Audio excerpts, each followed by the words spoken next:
This large dome sits in the middle of a field along Interstate 25 and Colorado Highway 7 north of Denver.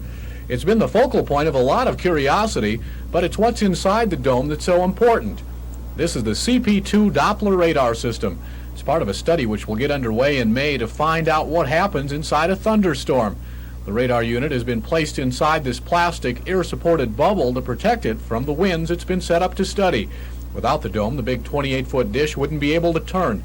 While other radars pick up areas of precipitation, this one is used to measure wind speeds and direction.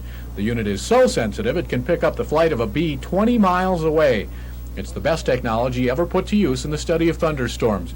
Richard Carbone from the National Center for Atmospheric Research put the system through its paces for us during some of yesterday's high wind activity. Here we can see some very strong westerly winds that are receding from the radar. These very light reds that you can see on the screen correspond to a wind of about 40 miles per hour away from the radar.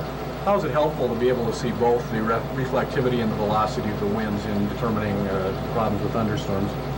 Well, by seeing the detailed airflow structure of the thunderstorms, we're able to tell when there are hazards such as tornadoes. A tornado would show a very strong signature of red to purple colors on this display, which would be an immediate warning that could be passed out to the public.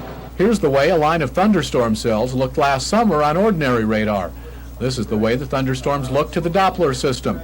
Chuck Fresh of NCAR explains what we see. You'll notice there's circulation in here. There's a boundary here between blues and reds, and there's a little line in between there. There's some kind of wind flowing in two different directions right there. We call it wind shear.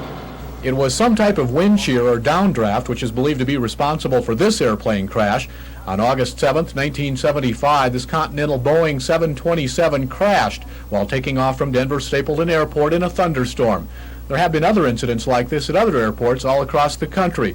And with this new Doppler radar and two others set up in the area, these violent wind shears should be detected before a plane takes off. And there's yet another purpose for the radar. The National Weather Service will use the radar to see if it will improve forecasting. Right now, thunderstorm forecasts are only about 30% accurate, and if these tests prove fruitful, the Weather Service may install about 85 Doppler units, which would cover the entire U.S. So it's really kind of like building a better mousetrap, because everyone would benefit by more accurate thunderstorm forecasts. And that's especially true in this area because, with the exception of Miami, the Denver area has more thunderstorms each year than any other area in the country. Steve Anderson, News Center 4.